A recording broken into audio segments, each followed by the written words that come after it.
It's kind of awkward. There's sort of a moment where we're trying to get to the chairs. Pretend everything's all cool. Well, thanks everybody for coming out. Very much appreciate it. It's nice to see you all. Yeah. There's a lot of you. So when did you graduate? I graduated in '94. I graduated in '94 from the screenwriting program, and I came out here like the riots had just happened, and then I came out and went to film school. It was like that period of time in LA. So it's a long time ago now, but it feels like it wasn't that long ago.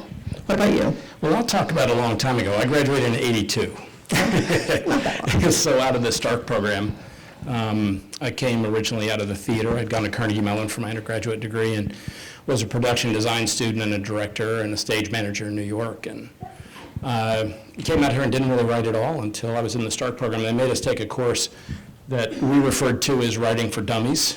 And I got a minor amount of encouragement from the professor, which I used in the couple of years after I left school. What did you do when you first came out of school? I graduated from college. I graduated from Dartmouth in '91. I spent a year living in my sister's basement in San Francisco. I worked as an assistant intern at an advertising agency. Was miserable. Literally read an article that said it was harder to get into USC Film School than it was to get into Harvard Law School. Decided that I would go to graduate school because my parents would not say I was doing nothing. When I said I wanted to be a writer, I said I could teach. I could use that to teach. Applied to USC Film School, got in, and came with no idea about LA or whether or not I wanted to be in film or any of it. Had you written any screenplays before? Or? No. I was going to be a novelist. I was really planning to be Toni Morrison when I grew up. That had been my whole plan. I think you're sort of that, just in television. I think it's very different from what Toni Morrison does.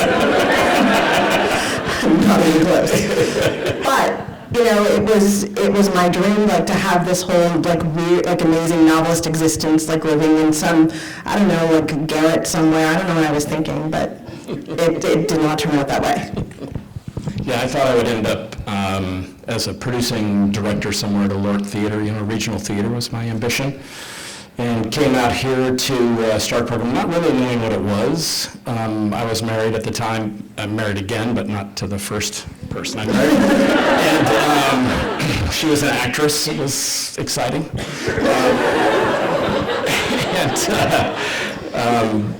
So she was from Los Angeles, wanted to come home, so we came here from New York. I was working in small theaters, La Mama and Truck and Warehouse, little places. Came out here just to kind of keep the marriage together, which was a wildly unsuccessful idea. And then finished the START program, and as part of the START program, you get to do internships, and they sent me back to New York to work at Paramount, which still had all of its marketing and distribution in New York. And I knew people still from the theater, so crashed on a bunch of couches when I did that. And then came out and thought I'd produce some plays after school, after I finished here, and hoped to get some small movies done or something, that ambition that's... Oh, yeah. And started writing simply because that's what I could do for free. Everything else cost money. Yeah. And so in between all different sorts of manual labor jobs, I was writing. And 6 short years later, I actually started to make a living as a writer. That's not that long. That's not that bad. It felt like a long time that I mean, it I is, was doing it. It's not. But I think that's important to realize when you come out of school, and not to dash anybody's dreams, but almost everyone that I came out of school with, and we all stayed pretty close, very few people were working right away. Everybody was struggling and supporting each other and spending a lot of time complaining about how much we were supporting each other. I don't think any of us, I remember our screenwriting class, we were considered to be the most diverse class they'd ever had. And we were all really tight as an entire group, and we got out, and none of us were working for the longest period of time. But we stayed in touch, and we stayed connected, and we talked to each other, and we had writing groups that we got together and met and did stuff for. But I think I worked at a place that helped the mentally ill homeless learn job skills and find places to live, which was across the street from a crack house, for real. And it was a very interesting job. And I learned a lot of stuff, but mostly what I learned is that there was a report that I could do that was supposed to be done like over the course of the month. But if I got it done in 2 days, I could spend the other 28 days basically writing. And I did. And that was like the best job ever in that sense because I got so much writing done, but it was also this amazing job because I met all of these amazing people. Oh, fantastic. I had been a carpenter growing up. We built a lot of the houses that I grew up in, and so when I came out of school, I took a lot of manual labor kind of carpentry jobs, tarring roofs and things, but because you would go to work at 6:30 in the morning, you'd finish at 3:30 or 4, and I could come home, get a shower, get something to eat, and then I'd write for 5 or 6 hours at night. Oh, wow. And try and get the Did you have kids then? No kids then, yeah. Yeah, no kids then. But yeah, that connection to the people that I went to school with was essential because we were all keeping track of each other. One of the people that I went to school with ended up working at Orion, which was a large independent film studio at the time. And he was actually the person who was most instrumental eventually in me getting an agent because I called him and gave him a lot of my material that I'd written. I'd written 10 or 15 things by that point, on spec. And then he let me use him as my reference to agencies and I went around and pretended to be a delivery guy and delivered them to about 20 agencies on a Friday with the letters and from his support and got one call back on Monday right away and thought, well, I'll just wait till everybody else calls me back. And then the agent, who was a wonderful man, said, no, you've got 2 hours to get in here and I'll represent you.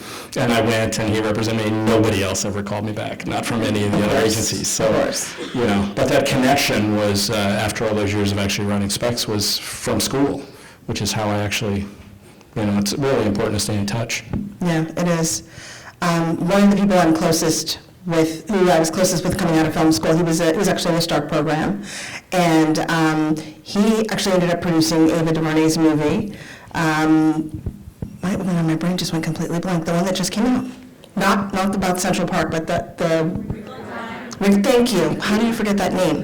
He produced Wrinkle in Time. So it's this great web of people who are all connected all the time. Yeah, and you still know them and run into them all the time. Yeah.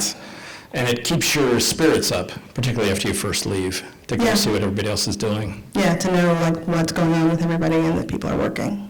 It feels good still. Yeah, the hardest thing I think is just to keep writing when it's into a bit of a void. I remember the most talented person that I knew, the most talented writer I knew actually coming out of school here. I would run into him sort of at a Christmas party every year with some friends and ask him what he was working on. And he told me the first year what he was working on. It was very exciting, sounded wonderful because he was talented. And then the second year I ran into him, he was telling me what he was working on. It was the same thing. Third year he was working on the same thing.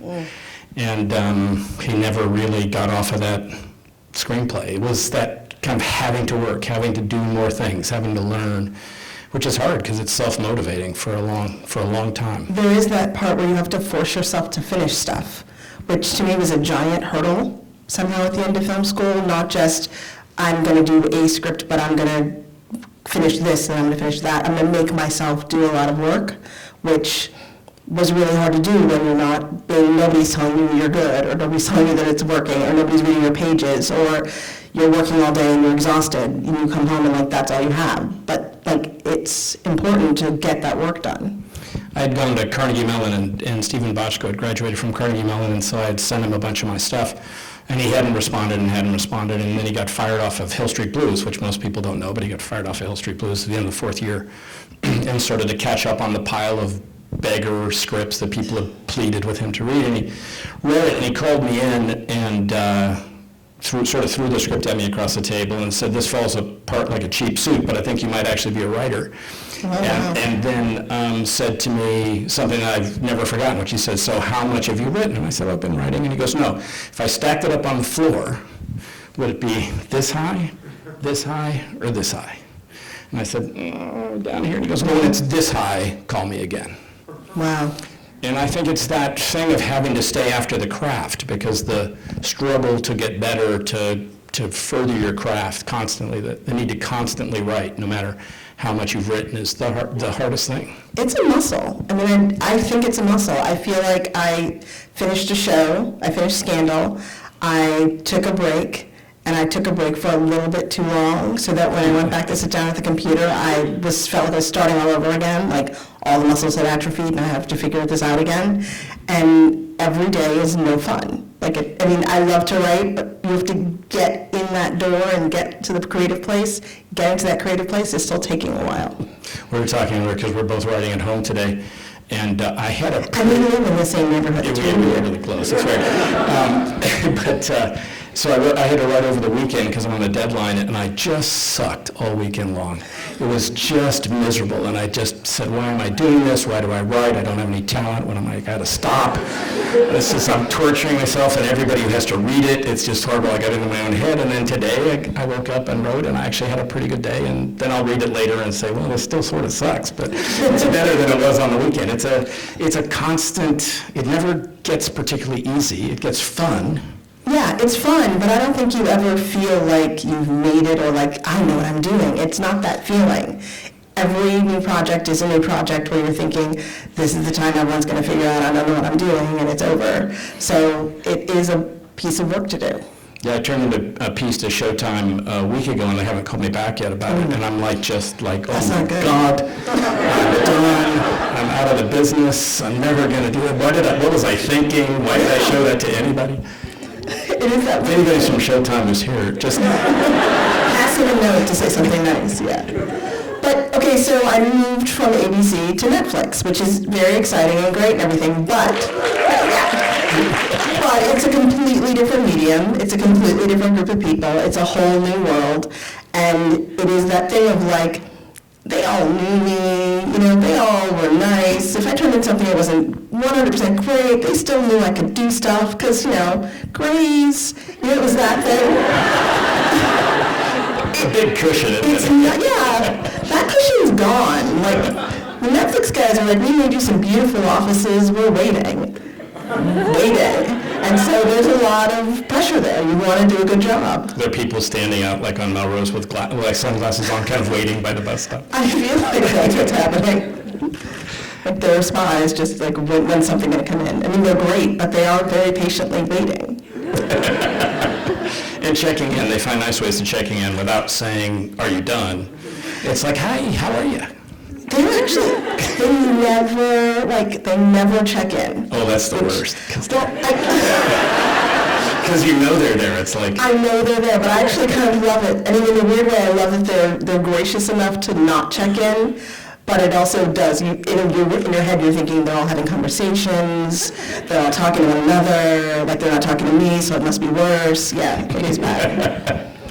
That's a writer's life. That's what goes on in your head all the time. That is how it works. It is. So you're doing your shows. How is it for you, even just sitting down, writing a show that you've been working on for a while? Do you still have that feeling of like, I've got to dig deep in the well and pull something out? It depends a bit on the show. I mean, to be quite honest, by episode 320 or something of ER, I loved it, but it was a lift. Yeah. It felt like real work, and I felt guilty for it feeling like real work because it had been so much success had come with it and so much freedom to do other things. But I tried to write a couple a year and direct at least one, and I would look at it on the calendar like it was the colonoscopy that I had to schedule or something, and I felt really guilty about it. Yeah. But Shameless is an example, which I just started writing the beginning of the 10th season, has always just been a pleasure. It's just been a joy. I think in part because a lot of it's about my family and friends and people that I know, and there's an endless amount of supply of ridiculous crap in my family that I can bring in from every holiday and vacation. So it's a little bit of a psychiatric treatment writing it. Yes. So it's still a joy to do. But they're not always like that. I mean, have you had the same experience? Yeah, I mean, I completely understand what you are feeling, because I have the same Grey's Anatomy feeling of, we've done, I don't even know how many now, but 300 and whatever episodes, and it is that feeling of it's a lot, and getting to hand it off to a new showrunner who, by the way, Krista Vernoff, who I handed it off to, used to work with John, so it's like we share this person. It's amazing. She came and she taught me the John Wells method of running a writer's room. Did you know that? No. No, yeah, she taught me the John Wells method of running a writer's room. That must have been really irritating. No, I was so excited. I made her do it. I forced her. I was like, you have to tell me just like, how does he do it? How does it work? Because, you have your own way of doing it, and you think, I don't know what I'm doing. Maybe somebody else knows better. Your method's very interesting, and I kind of like it. It's good. But she taught me that kind of stuff. But Krista, getting to hand it off to somebody like that, who you trust and who you've worked with forever, it was also such a relief because all of that work and all of that writing, as much as I love Grey's, to have somebody who was as excited as when it was season 1 for them is wonderful because they're infusing it with a fresh sense. And then I can lean over every once in a while and go, here's this crazy medical case I read. But it's not on me to reignite everything again. Yeah, don't you find it's a little scary to go to the hospital now? Because you can't do anything, but you know all the words? I know. I mean, you can't be helpful, but you understand what they're saying. And you know all the bad things that can happen to you. And you only know the worst things. Like, you don't know the minor things where they tell you you're going to be fine in 5 minutes. You only know, like, the things that are going to result in, like, the worst kind of surgeries. That are going to leave you septic and bleeding out on the surgical table. You don't want to hear thoracotomy. Those words you don't want to hear at all. You really don't. But I always say I'm a fake doctor. Like, I'm always like, I'm a fake doctor. What have you got going on? And it's terrible for the actors because people get confused and actually do think that they're doctors. And they're always asking and stuff. Yeah. No, it's true. Yeah. They're always being asked to do stuff, and it's very weird for them. We had a terrible experience on the pilot of ER, which we shot before we built a set. We shot it at an old railroad hospital that was in East LA. And we had put up signage outside. It had been closed for a few years and put up signage outside, and we had ambulances out there, and we were shooting a scene, and this car pulled up with a kid in the back who'd been shot like 6 times. Wow. And Clooney and Anthony Edwards are standing there, and Eric LaSalle, and they're like, we're not doctors. You don't know who we are. We're not doctors. You have to go someplace else. And they started yelling at us because they thought we were just blowing them off. Yeah. So. That's bad. Yeah, it was bad. It wasn't too much fun. Yeah, I can imagine. But there's so many joys in the writer's room. I mean, people. Do you like that segue? I was doing the best I could. In talking about Krista, one of the great joys of doing episodic when people ask me, like, why do you do episodic? Is because you get to work with other writers. And you get to watch a show that you've worked on for a while and somebody else comes in and they're so excited about their ideas and what they want to bring to it. And you get to sit in rooms with groups of people and hear their ideas about your characters, and they have different ideas, and a lot of them are crazy and some of them are fabulous, and then you sort of think, oh, I should have thought of that. I didn't do that. No, it's true. I had been doing mostly movies forever before I wrote Grey's. Grey's was my first TV show. And the idea that I was going to be in a room with a bunch of people, they were like, we're going to hire all these writers and they're going to be in a room with you. I didn't want to go in the room. Like, I remember, like, the first couple of days kind of circling this room of people thinking, like, what am I going to say to them? How is this going to work? And then the minute you get in there, it's like, oh, you found your people. Like, fellow writers, nobody's as crazy as you, nobody's as neurotic as you, nobody's as into gross medical stuff as you are. Like, it was really great to sort of suddenly be in a room full of writers and have that community every day. It makes that sense of when you have fun. a problem and you stuck on something and you can just walk across the hall or go into the room and say, okay, I can't get this. I was having trouble getting the first scene of this 10th season of Shameless going because it requires a lot of exposition. We're off the air for so long that when it comes back, the first 3 or 4 scenes, there are these kind of painful, how do you do exposition cleverly scenes. And I couldn't quite get it going, which is why I think I had so much trouble on the weekend. And I went into the room yesterday and said, I'm having this problem, and 3 writers had great ideas, and I just grabbed all of them and stuck it right in there. My name's going on it. I don't care if it was already and that sense that you've got support, that you're not just by yourself is really an extraordinary part of writing collaboratively. It makes everything really fun. Doing a new show now, and what's great is I've got these writers, and it's a smaller group because it's only 8 episodes and it's Netflix and it's a whole new vibe. But we're writing about something. Well, we're writing about something that just happened. So we're writing the Anna Delvey story, and the trial just happened, and she just got convicted. And so we're literally in a writers' room of people where we're all like clutching each other, like staring at our Twitter feed, watching a trial happen in live Twitter time. And it's not just you alone, it's not just you trying to figure something out, it's all of us watching these incidents happen and then like immediately talking about like how is that going to fit our story and what's going to happen here and how are we going to put it together. And it's this creative, collaborative energy that you just don't get by yourself. Yeah, and that's extraordinary. You bring in a director, and the directors have ideas. Your directors of photography, your editors, your the production designers you're working with. Everybody's The costume designers. Costume designers. Yeah. Well, we work with a lot of the same, with wonderful costume we share designers. costume designer. Yeah. And they're everybody's contributing in this thing that you have an idea about. First, you have to kind of let go of that it's only how you had it in your own mind, Right. and let everybody else come in and collaborate. But then you see how much more, how much easier it is when a lot of other people are helping you do it, but also just this extraordinary feeling of it grows and it blossoms and it gets bigger and it becomes so much stronger based on that collaboration. You cease being precious with everything. Because I feel like when, in the beginning for me, I'd have these scripts and I'd be like, every moment means something, I've already written it down, I've planned it all in my head. And then once I started making shows and really got the practice of it, what's so wonderful is all of these people bring all of this amazing stuff.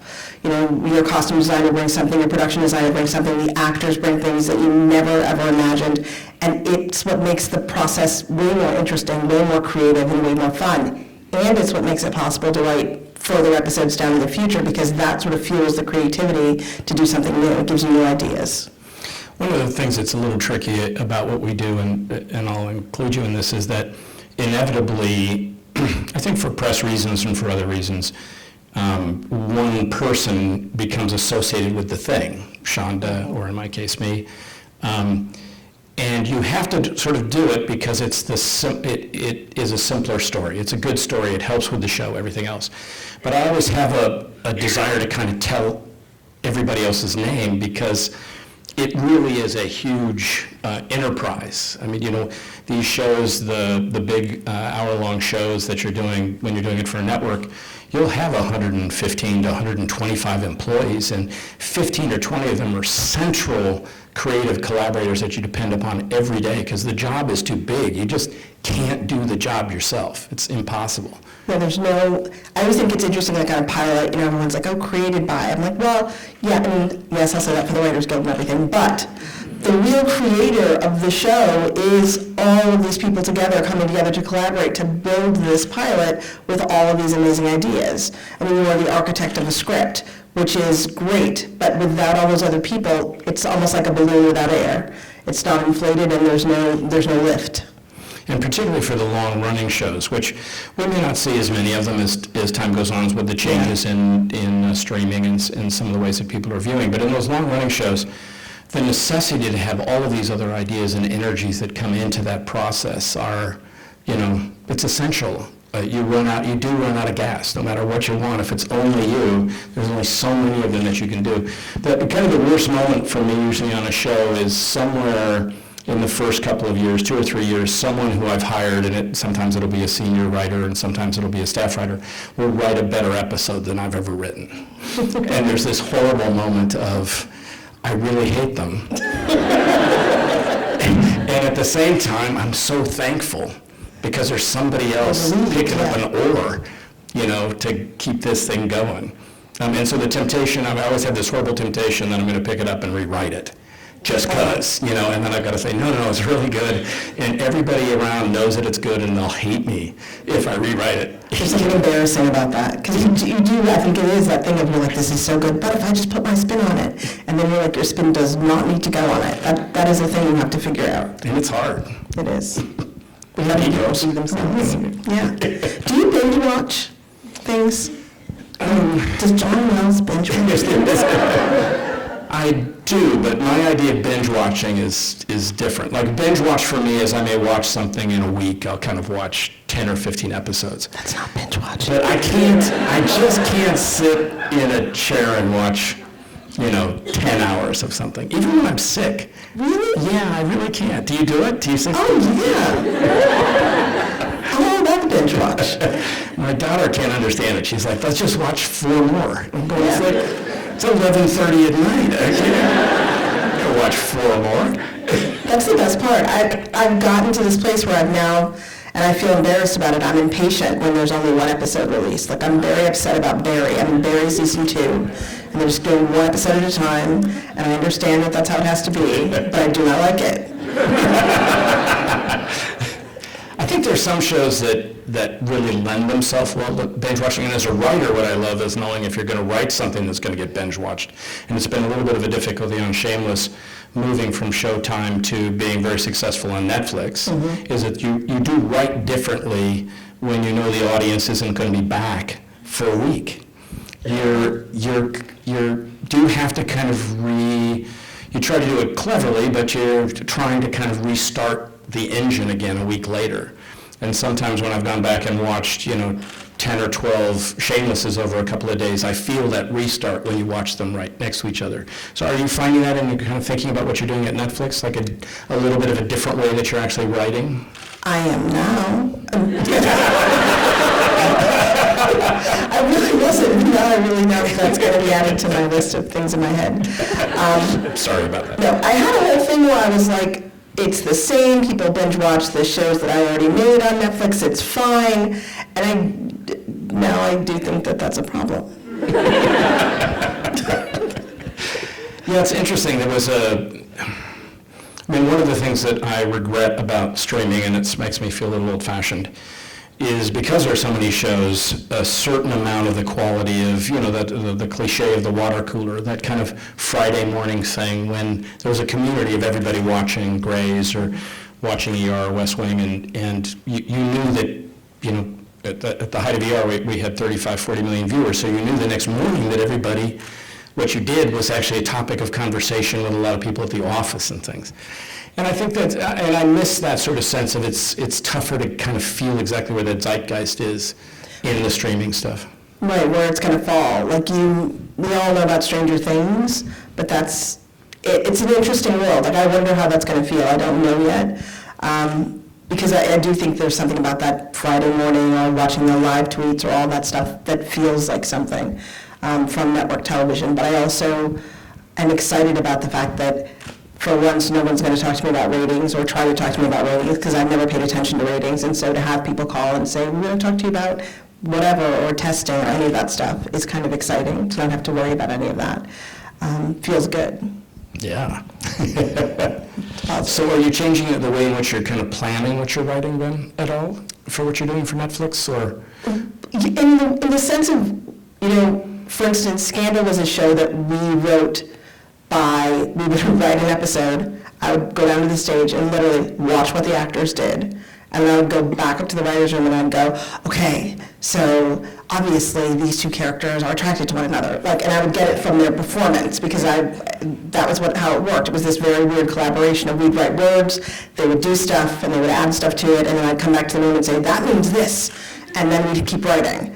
So we don't have that, because there are no actors yet, and so we're writing all of the episodes at once, and that's a very weird feeling, because I'm not used to that at all, like that feeling of not having the interaction with the actors as we're creating the show.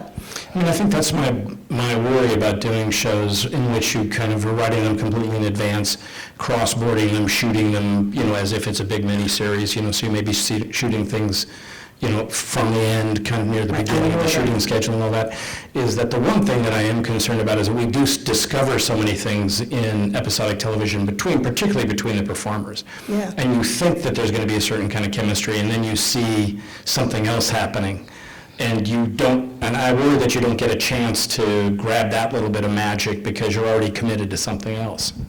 I think, in Scandal, Bellamy Young plays the First Lady, and in the plans for that whole first season, she was supposed to be in maybe 2 episodes and then go away and have 10 lines. And she ended up becoming one of the major characters in the show. That would never have happened had we written everything ahead of time. So I do worry about how that's going to feel and how it's going to play, the vibe of that energy. But I also feel like I'm trying to do everything a little bit differently so that we're building in a little bit of time. I don't want to necessarily cross board, and I want to build in a little bit of time in between so that you can look at stuff and see what you have, at least, and we'll see how that works. Everything's an experiment. Yeah, I mean, Juliana Margulies was dead at the end of the pilot of Yeah. ER. And when we looked at it all put together, there was so much chemistry between George Clooney and Juliana that we revived her. You shot all of that. And then she, there was a great love story for 6 years. So, That would have been so weird. it's, That's so interesting. Yeah, all the stuff that you don't know because you don't see it yet. That's what's going to be interesting for me. yeah, it's a good idea to not, if you can avoid it, to not cross-board. Everybody knows what we're talking about when we talk about cross-boarding. That's where you take the entire 10 hours or however many it is and then board it as if it's shot like a film, but like a 10-hour film. So you bunch all of your locations as you can and your actors as you can. So it just means that like a film, you're really locked into what there are certain ways in which you're locked in. Yeah. People like to do it because it saves money, but I don't know if it's... I don't know if it says I don't believe it does either, but they say it does. I'm always told it I does. think it's like one of those wives' tales. It's like, yeah, it saves money. Really? No. I know it doesn't save from reshoots and all the stuff that has to go on after, so I don't know. We'll figure that out.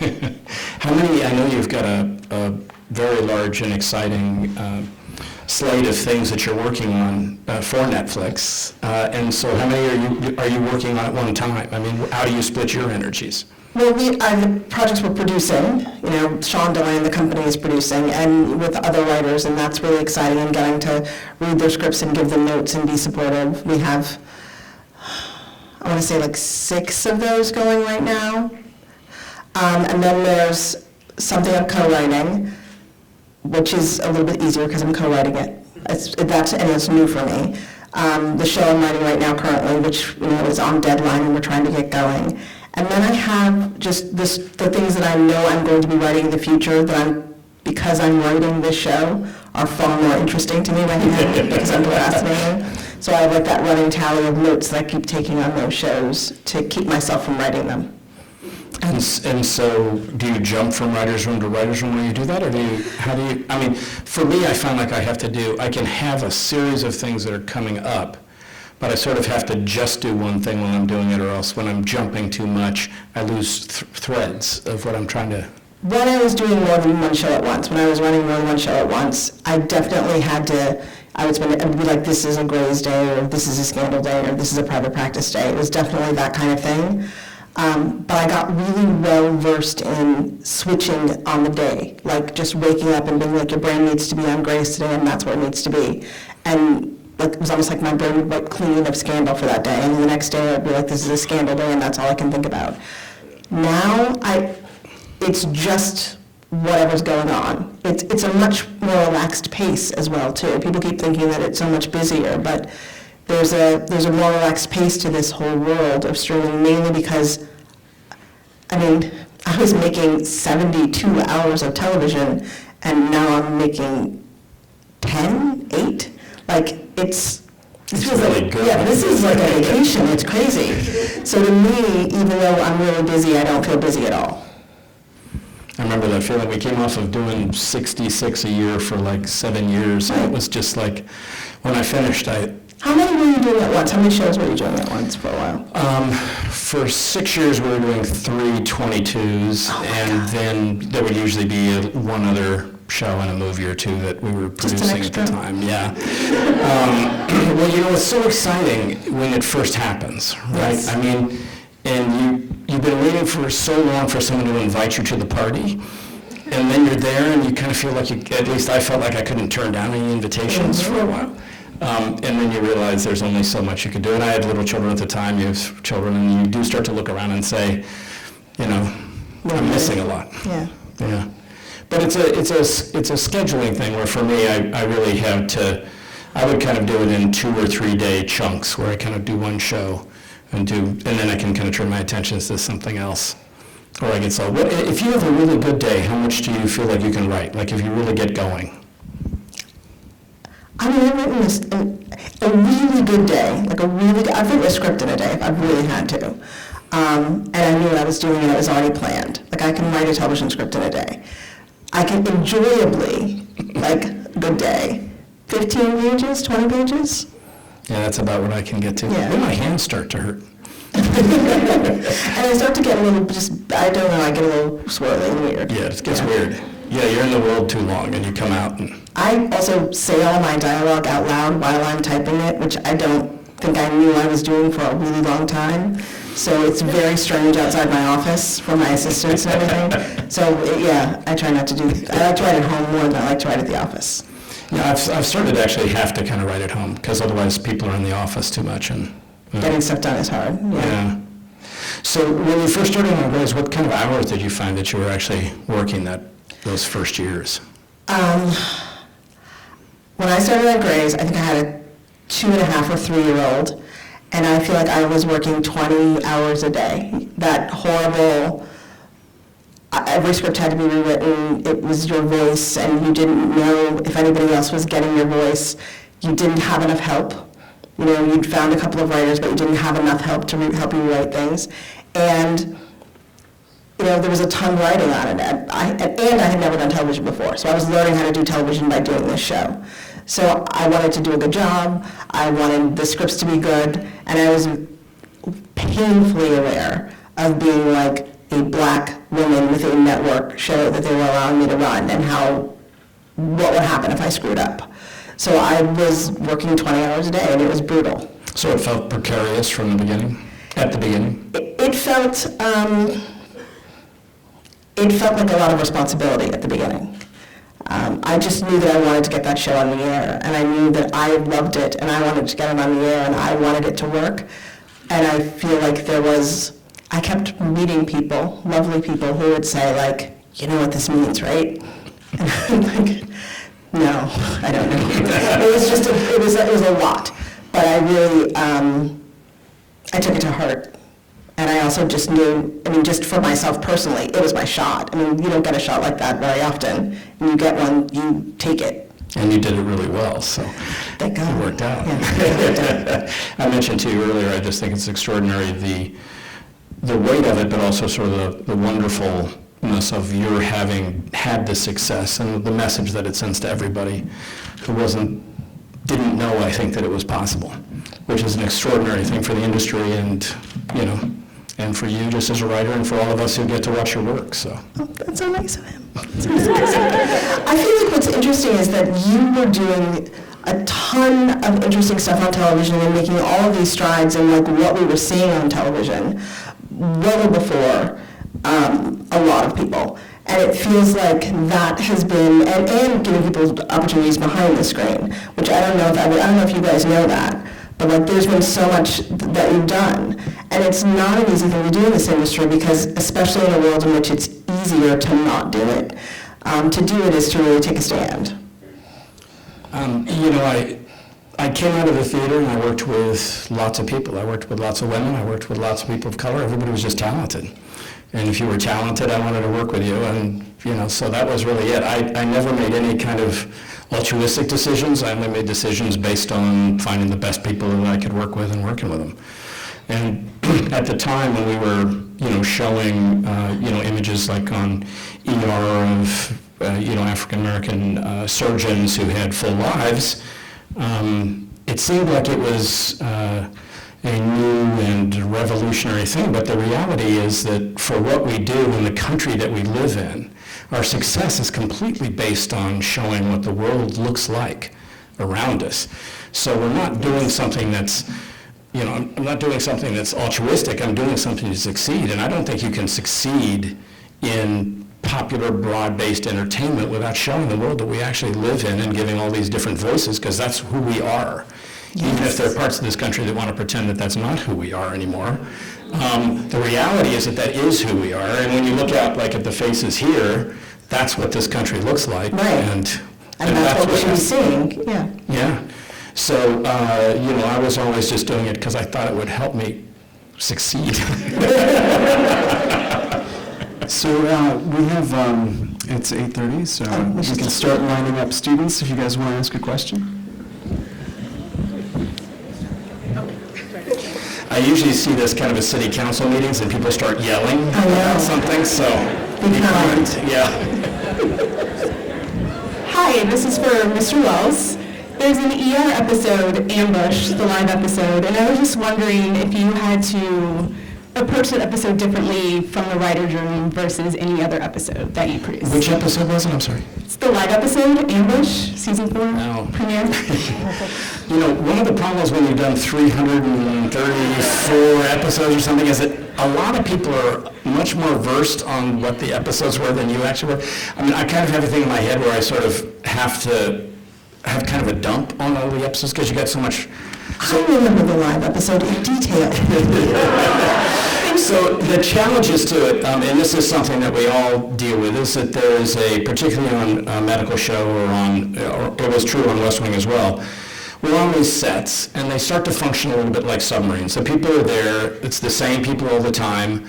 The casts, even in Success, can start to get a little squirrely because they're kind of doing the same thing over and over again. And we started talking about, George Clooney said, we got to do something and Anthony we got to do something to kind of, we're all a little bored. And they were starting to get a little wild down there. There's lots of bad practical jokes that, would not pass the muster in 2019 for what would be appropriate. And so the question was, what can we do? And one of the suggestions was, could we actually pull off a live episode? Now, I've said this before, so I'm not telling tales, but I don't think it was a particularly great episode because it kind of had to move technically away from what we could do well, the way in which we did well. But as an exercise for the crew and the cast and the excitement that went along with it, it was really extraordinary. And Tommy Schlamme directed it, who went on to direct West Wing. So again, that's how you're meeting your team, and he's now the president of the DGA. So you're kind of meeting your team and meeting people, and it was a little scary. We did live music in a trailer. Our composer actually sat at a keyboard and played the music with it, and we had some exciting things happen. Some cameras slammed into stuff and broke a window, and things happened. But it jazzed the crew and the shooting company for the rest of the year, and just they were like were so excited about having done it. Was that the question, really? Yes. Okay. Thank you both for being here. Hi, my name's Zoe Marshall. Shonda, your book came out the year that I graduated. I'd just been fired from my first industry job, and I was really depressed, so I bought a ticket to Norway with the intention of writing a script, and I read your book on the plane.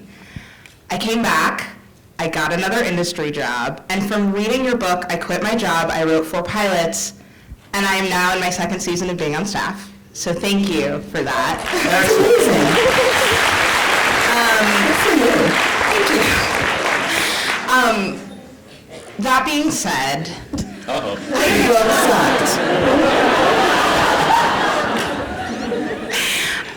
this is a question for both of you. I have my first pitch meeting for a feature that I wrote on Thursday. I do not know what I'm doing.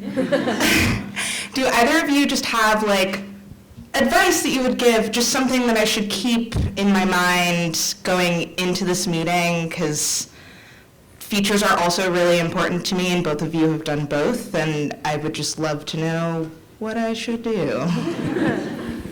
Well, tell a story and make sure they know just how much you want to do it and how excited you are about what you want to do. Unfortunately, it's just like telling a story at a dinner party. They're getting pitches all day long and hearing pitches, and they have to know that you can't live if you leave the room without getting them to having them tell you to do it. Shonda, what would you do? They're always they're desperate for you to be good. They've been sitting there, they've been hearing just painful stuff all day, so they're desperate for you to be good. It's almost the easiest room you can go into. It's really hard to remember that. I'm famously one of the world's worst pitchers and just terrible at it, but they want you to succeed, and if you can remember that you are in a very friendly room, no matter how the look they have on their face, no matter what they're doing, truly, they want to be told a good story, they want to be engaged. That's all you have to do. Okay, thank And you. it's important for actors, too, to know that when you come in for auditions, everybody wants you to succeed. I don't know who are actors in the room, but we want you to be good. Desperately. We're sitting there. So everybody isn't waiting to kind of figure out why you shouldn't be there. Everybody's waiting for why you should. Everyone wants magic to happen in front of their eyes. That's what you want. Thank you so much. Hi, my name's Meg Swallow. So I just first wanted to say, it is such a bummer to hear that like the writer brain, even at your success, is still very, very active, and that you just keep telling yourself like how terrible or whatever you are. It's like they'll just feel like they're so amazing.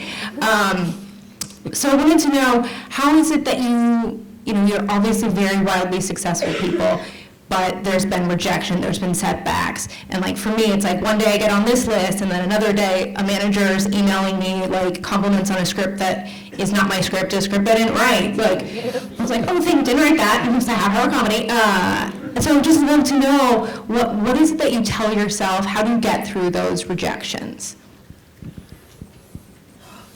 Not that one, but.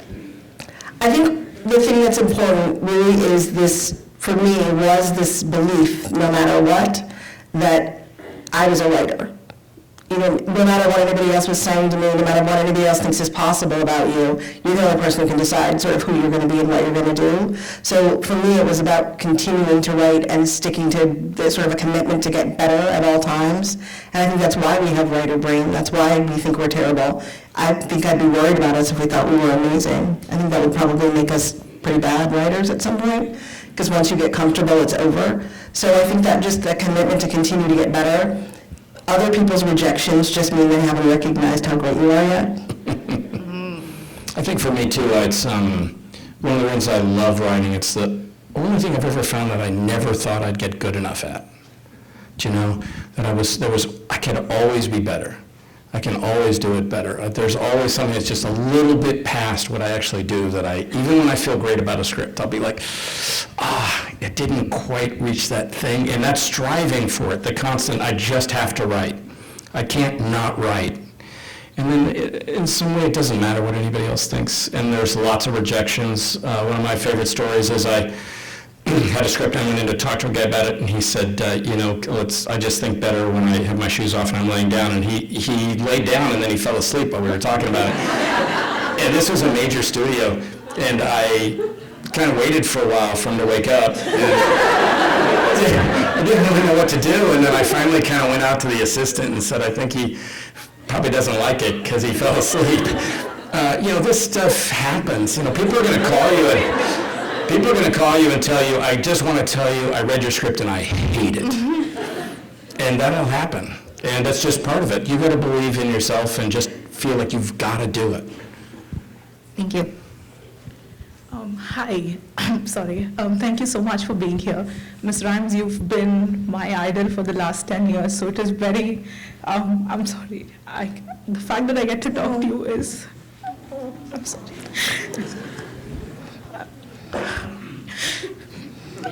You're so sweet. I did not mean to do this. I had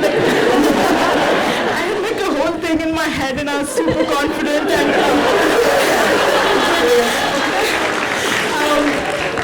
I saw my first Grey's Anatomy episode 10 years ago, and you changed my life. I'm standing here today because of you. I did not mean to cry.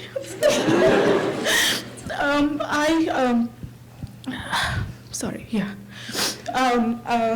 I'm from India. I'm from a small part of India, and a lot of people told me a lot of times that it's not possible. Like, I dreamt too big. I wanted to come and work here. I wanted to work for you, and I wanted. And a lot of people told me that it's ridiculous. I mean, everybody who comes here, like every Indian who comes here, is usually an engineer, and they like sort of hit it big. And it's stupid. And I saw your TED Talk in 2016, and I said, I'm going to say yes to my dreams. And I'm standing here today, and I get to talk to you, and that is, I get to cross one thing off my list that I wrote down 6 years ago that I want to talk to you. So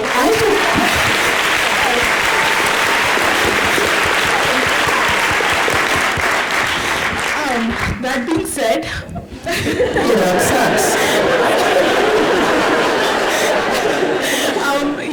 what advice do you have for women of color? You've been so monumental in representing so many people, in giving voice to so many stories.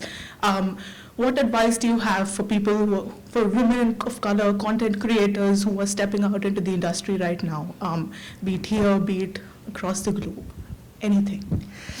It feels like right now we're in a moment where Hollywood is recognizing and this is really the important part, the profits to be made, sadly enough, but from paying attention to an audience that is as diverse as the one we're looking at right now, that includes everybody.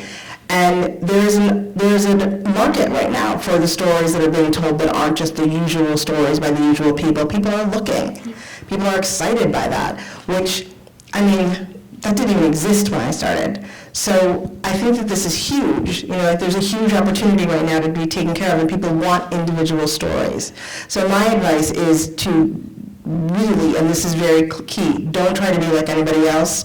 Tell the stories you want to tell and be the person you want to be. Because honestly, when I'm reading scripts, every time I read something that feels like somebody's doing somebody else, I kind of toss it aside and stop reading. But whenever I read something that's an individual voice that feels original, I get excited and think like, that's a person I want to meet. Okay, thank you so much. It's such a pleasure. Thank you.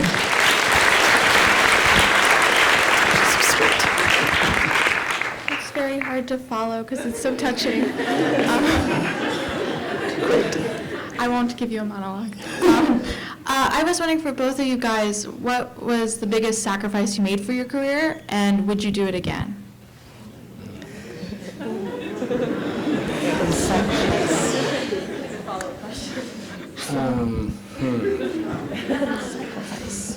I have to say that I don't think I sacrificed very much for my career. I don't look at anything that I did as a sacrifice.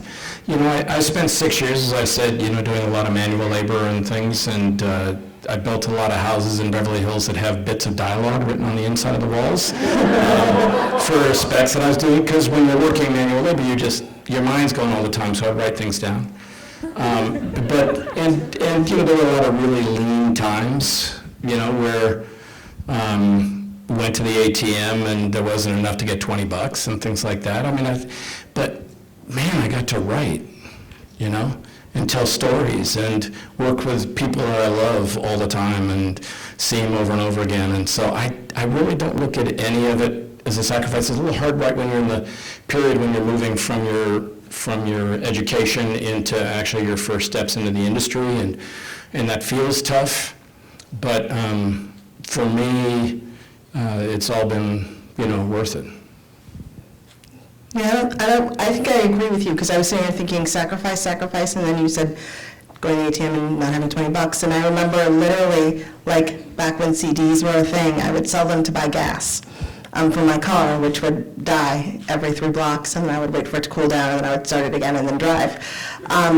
But it was, you know, it sucked. That period of time between film school and getting your first job was really painful. And I remember thinking, I'm getting out of here. Like, I can't do this anymore. I had a whole plan that if I didn't sell a spec script, I was going to go to medical school or law school or something else to do something with my life.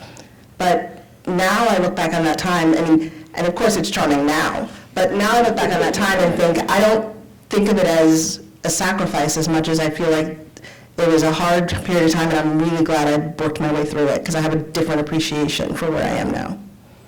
And it also gives you something to write about. You know, it's always there. You know, and one of the things people will ask me about Shameless when we're writing Shameless, what do you know anything about being, you know, poor and hand to mouth? And oh boy, it's still right there. It was a long time ago, and yet it feels like it was 15 minutes ago. Yeah. Thank you. Hi, my name is Natalia Paz. First, it's kind of for Shonda, but you've been my role model literally since I was like 8 years old when I was watching Grey's Anatomy, and you created my role models with Christina Yang and then Olivia Pope, and you've basically like redefined what it means to be like a strong woman, and I thank you for that. Given that like you've used Grey's Anatomy as a platform to talk about racism and sexism, not only like distinct acts with like, I remember one of the episodes, like a man having like a swastika tattooed to him, but also with the institution of racism and sexism, with how men and women are being treated and the differences in like women of colors, especially in like higher rankings in like the hospitals and like opportunities. So I guess like you doing like all this work, like do you think your responsibility ends with representing all these different stories on the screen, or do you believe that you have a responsibility after to do something, and that we do, like after being inspired by all these narratives, like what can we do to like help promote change and positive things? Oh, a lot. That's a big question. I don't necessarily feel like I told those stories with the specific idea of like I have an agenda in mind, as much as I told the stories that were on my mind at the time. Like if somebody had looked at me and then turned to the guy standing next to me and assumed that that was the person in charge, like I did when it happened to Olivia Pope, that ended up in a story. If I had some instance with something that happened to me at work, Bailey had this thing where like the guy never assumed that she was the boss. That happened to me all the time. I put it in a story. All that stuff sort of just came because of this is what I was thinking of. I read an article about something or something made me mad. I wasn't necessarily writing because I was thinking, this is the issue I'm going to talk about today. I do feel like when you put something on television, there's an awesome power to it because you are putting out a story to so many people and everybody, they're seeing it and they're getting a new idea of something they've never seen before, getting to know somebody in a way they've never seen something before, look at something in a different way. What you do with that, once you've seen that, once you've been exposed to something new, that's on you. And I truly feel like that for the audiences. That's on them. Like I feel painfully sad for people who can watch a story and realize that institutionalized racism exists and then go back into their world and just perpetuate it. So it feels like, yes, there's work being done, but what you take from television and what you take from what you learn, hopefully that's the stuff that seeps into your life. Thank you.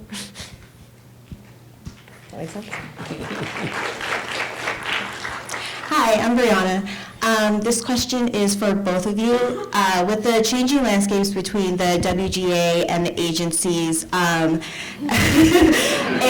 certain showrunners on Twitter offering to read lower-level and unrepresented writers, what advice would you give us lower-level writers and unrepresented writers to capitalize on this new changing landscape?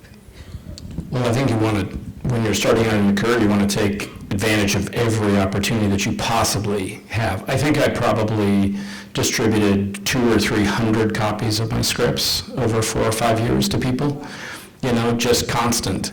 And you just never know where it's going to land. I got my job at Warner Brothers, my first job at Warner Brothers, which was my first real paying job. I'd done some optioning, some screenplays and things, because a friend of mine who I knew from the theater had taken one of my scripts and left it on a table, and he was a gay man and executive from Warner's who was a friend of his who was not gay, came to a gay party, was terrified that he was getting hit on, and picked up my script literally to protect himself. And called me the next day and said, I liked your script. Get every opportunity you can. I swear to God. I said, how did you read my script? He said, it was in Philip Angram's coffee table. I go, okay. So every opportunity you can. And what's going on at the Writers Guild right now with the ATA, if there are opportunities for you to get your material out, get it out. But also, even the unsolicited material that you send to shows, while it'll oftentimes kind of come back and say it can't be solicited, we can't take it as unsolicited material, oftentimes they'll also send you a release or something that you can sign. You've got to be kind of aggressive about just trying to get it to everybody and anybody that you know, and particularly if you're a student here, keep track of everybody that you know, because they're going to end up places. There'll be an intern someplace where you wish you could work, and you just have to network. That's the thing I think is important. All of these people that you went to school with, those are your peers in the industry. Like you might think they're not important now because they don't have jobs like you, but eventually they're going to have jobs and internships and be assistants and executives someplace. And when they're assistants and interns, they're reading, you get them to read your script. I often say to my assistant, what have you read lately? Like, what's good? Or to the interns, like, have you found anybody interesting? And they hand me stuff all the time and I read it. So that's where I'm getting interesting stuff from. That's where you're finding fresh voices. Great, thank you. You're welcome. Hi, thank you for being here. My name is Nicole Thompson, and I'm a writer-director, part of the MFA program. Just on behalf of everyone here, I'm also the president of the African American Cinema Society, so it means a lot for me to be here tonight. My question for you, Shonda, is when creating Shondaland, what was your inspiration for creating your own company, and can you speak to the importance of creators being able to start their own and greenlight themselves?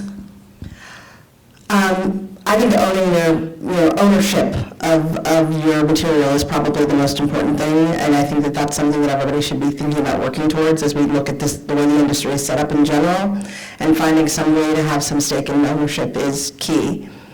I started my own company because I had more things that I wanted to do than I was doing. And it felt like a way to get those things done. I was wanting to give other people opportunities. I wanted to produce things for other people. I had other projects I wanted to do. I had other ways I wanted to express myself. So that's where creating a company came from. And then, you know, Oprah said, own your product. You know, she didn't say it to me, but she said it to all of us. Oprah speaks to the world. And we do what Oprah says. Thank you. Hi, thank you so much for being here. You both worked in political dramas with West Wing and Scandal, and they're both so good but very different. I was wondering if you could talk a little bit about like writing about politics and how much of the political landscape at the time influences the show itself. A lot. Yeah, because you're really responding to kind of what's going on in the political zeitgeist. And on West Wing, it's hard to remember, but we actually began during the Clinton impeachment hearings. And there was a sense of a concern that sort of the Democratic Party was going to lose its way morally or as an example of who we should be. And that's a lot of where the impetus for the show came. And then it transitioned into the Bush administration, and we really had a lot of things that we wanted to say. In that show, because there was a certain earnestness to it, you know, we were actually, it was funny, but we were kind of dealing with real issues that were going on at the time. And my great joy in that, when you talk about writers' rooms, was that we hired a number of Republican and Democratic staffers who'd been staffers in various administrations to come in and be in the writers' room. And so Lawrence O'Donnell was one of the writers on the show and argued for the centrist point of view all the time. And Eli Addy, who had worked for Clinton and then for Gore, was the liberal. And we had, you know, Ken Duberstein, who had been Reagan's chief of staff, and he was there arguing. And so the thing I miss the most of any writer's room I've ever been in is the first hour and a half of every writer's meeting was just arguing about what the politics were that day.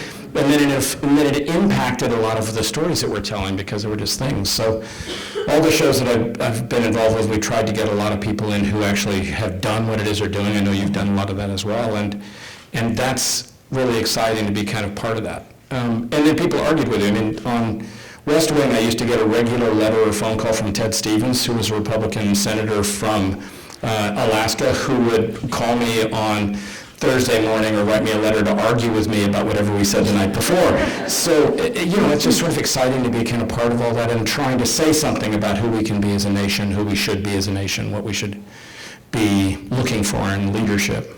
That was the intent at the time. That's awesome. See? Scandal was born out of the exact opposite.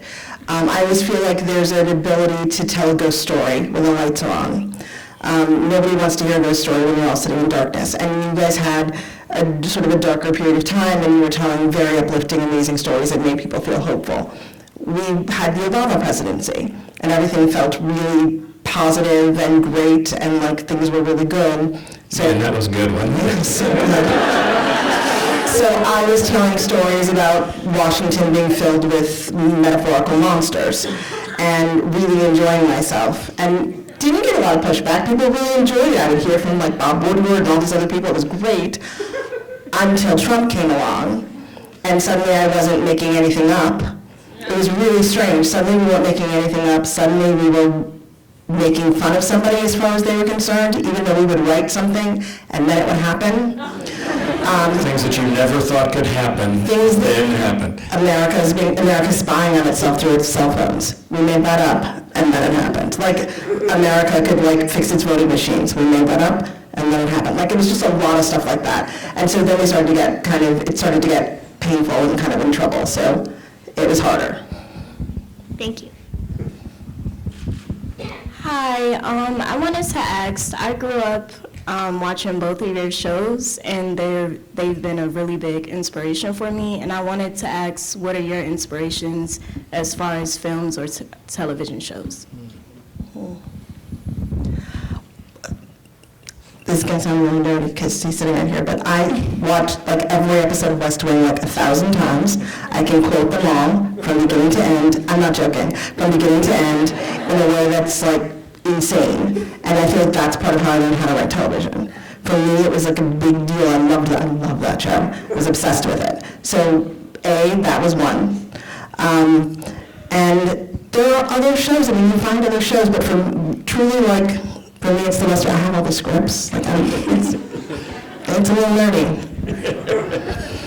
For me, I was at USC when Hill Street Blues came on the air. Oh. And it never occurred to me that I would ever be involved in television. I just thought I would be doing features, and I'd just never seen anything like it.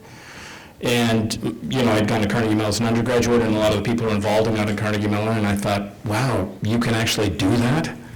And so that era of shows, those MTM shows, St. Elsewhere, Hill Street, I love St. Elsewhere. they were just like nothing I'd seen before, and it inspired me. And, you know, they were extraordinary. And I aspired to it and wrote some spec scripts that were not worth the aspiration. They weren't very good, but it profoundly influenced, I think, all of the ways in which television is told now. You know, one of the great things that we get to do is it's not an individualistic journey on these shows. We build on each other's work. We're always building on each other's work. You're looking at other people and admiring what they're writing and saying, okay, how can I try and do something that then is the next step in all of that? And that's one of the sort of extraordinary thing about watching other people's work. You just enjoy it. You watch and go like, oh, I would have never thought to do that. That's so great. Okay, now I gotta work harder. I gotta step up. I gotta try something else. So just stay inspired all the time. Thank you. All right. Hi. I'm a little tall. My name is Brian Williams. Thank you guys so much for being here. Shonda, you're one of my biggest inspirations just growing up watching your shows, your master classes, and I think this question can be for both of you, but for young, especially women of color entering the industry, what is one of the most common irrational fears you see young people have, and what advice do you have to give to us who are about to jump in? Irrational fears? Maybe we shouldn't worry about, but we do. No, Or they're all rational, it's okay. I think there's a lot of rational fears. I mean, I do. I think there's a lot of rational fears. There's still a lot of, you know, we just put out a Writers Guild study today that said that, you know, 80% of all showrunners are white men, and how hard, you know, it's hard to get jobs. And so getting jobs is about, people like to hire people who look like them, and that's an issue. So getting into writers' rooms and finding a community is a hard thing to do, in the same way that it is for a lot of other people. That's changed a lot. You know, I feel like I didn't know very many people who look like me at all when I started, and now there's a ton of women of color out there who are working. It feels like a ton anyway, because it's way more than there were, and it feels good. So to me, it feels like find a community of people, find other people who write, and that doesn't necessarily have to be just women of color, but find a community of people who are appreciative and supportive of your writing and support one another. Hello. Thank you both so much for coming. Shonda, I love you. You were on my high school graduation cap, like your face, literally. It was there. Okay. Anyway, so question for the both of you. Do you think there has been a significant shift in the demand for diversity and representation of stories being told since the time you both started in the industry, or even more specifically, since the Trump administration came into power? Well, from the time that I started, there's been an extraordinary shift. It's not nearly enough, so we don't want to ever rest on our laurels, as the Writers Guild study said, you know.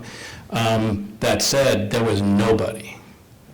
On the first 2 or 3 shows that I worked on at Warner Brothers, there was nobody. It was a bunch of old white dudes and me, and I was the voice that had been out in the world, you know. So it was, there have been wonderful changes, and there's a lot more change that needs to happen, and a lot of that is dependent upon everybody supporting and requiring new voices and looking for those voices and those other, and people who've had different experiences. We're a country that's in transition, and the industry needs to be in the exact same transition to stay relevant to the country and to the entertainment that's in the country, and that's a really good thing, but it's not nearly enough yet. And that's going to require everybody in this room. It's not going to be done 10 years when you're working in the industry. You're going to have to, everyone here is going to have to stay committed to making that happen.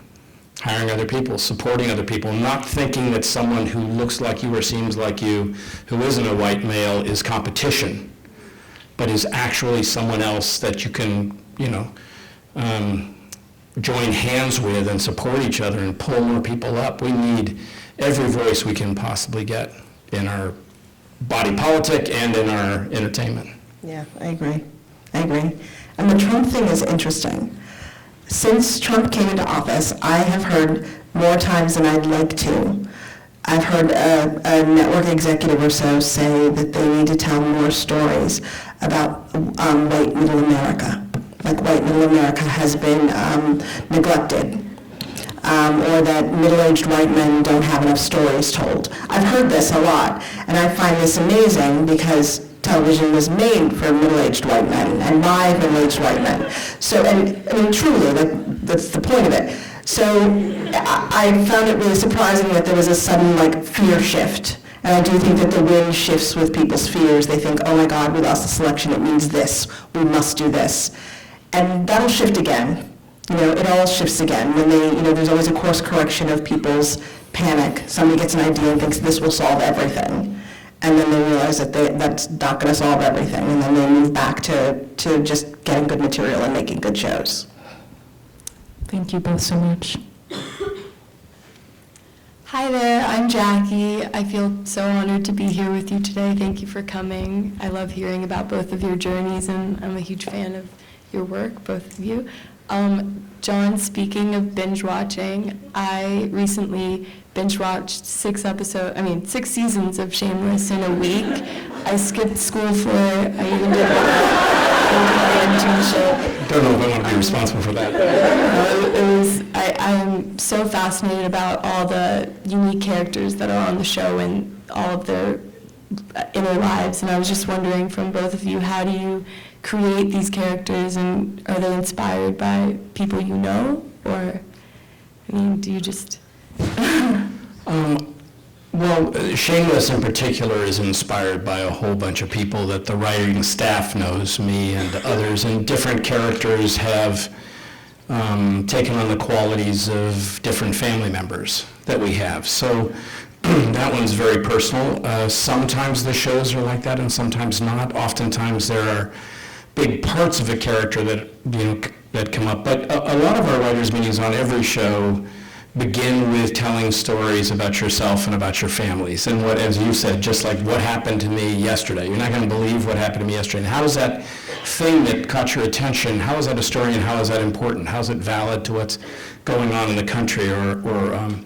But Shameless is based on a British series. Paul Abbott created it, and it's his family. But when he and I first met and about doing something else years ago, and he started telling me about his family, I was like, oh, wait a second, because that's my family, or there are a lot of people in here from my family.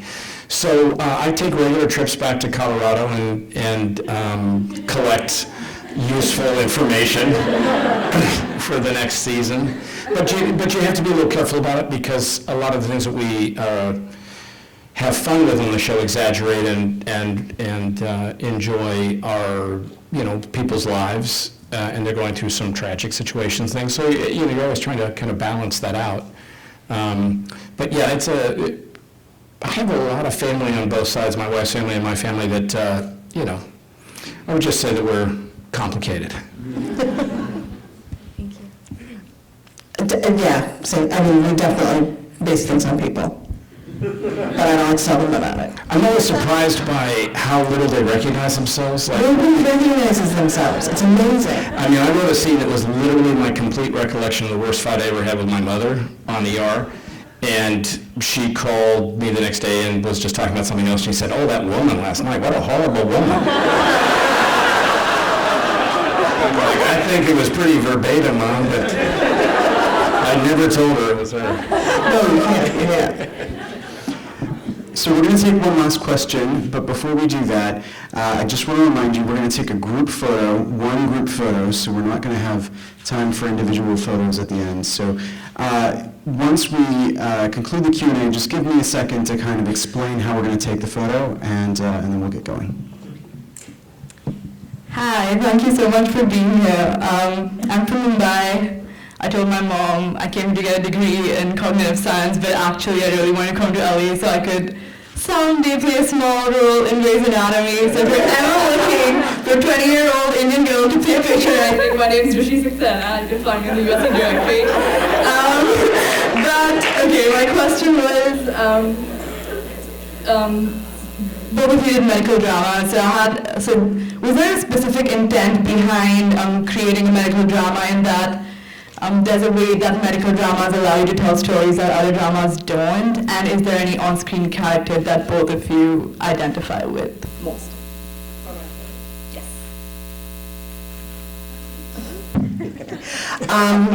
I feel like for Grey's, the intent behind it was to create a medical drama that, in a weird way, was this really fast-paced, like high-speed medical show that was about this intense kind of medicine. And Grey's was like the slow version of that. We always said it wasn't about the patients, it was how the doctors felt about how annoying they felt the patients were.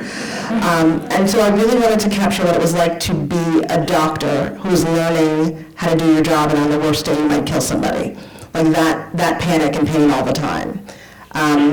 And yeah, I mean, it depended on the day, but most of the time I identified most highly with Christina Yang. Michael Crichton, who had written a screenplay called Emergency Department for Steven Spielberg to direct at Warner Brothers in 1974. It was his experiences as a young medical student at Harvard.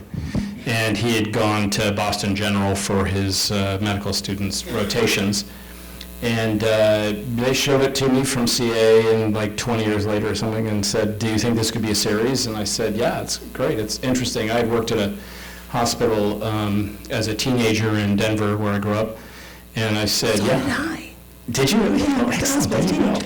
And so, but we had a lot of trouble selling it because it was fast-paced and there were a lot of characters and there wasn't really one patient that you cared about, and it was kind of this whole thing. And so it took a couple of years for us to actually set it up. And then when we did it, what we wanted to do was really capture what was happening in medicine at the time, which was a sort of a collapse in the private insurance system, as a lot of people who had been covered by union jobs were losing their jobs, and all of this pressure was coming down on the emergency rooms to provide primary care all over the country, and it was really out of hand. And so we just literally went and spent time. I spent a lot of times at hospitals, all of the writers did, and we had doctors, emergency room doctors on the staff, and they brought in their stories. We brought in lots of nurses. All of the nurses who were in the show as extras were all real nurses, and all the techs were real techs. And so we got that kind of visceral, the verisimilitude of it together. But I wish that I could say that I always thought I was George Clooney's character of Ross, but I don't think that's the case. I actually ended up identifying most with Sherry Stringfield's character on the show, because she was always trying to find a path to make everybody happy, which pretty much described my first 4 years of being the executive producer on ER, which was because it took off in a hurry and it was a huge thing, and then there's all the pressures that come on the cast who were unknowns and then suddenly couldn't walk down the street, and so it was crazy. Thank you so much. Thank you, everybody. Thank you. All right, please help me thank Shonda, Rhimes, and Sean Wells.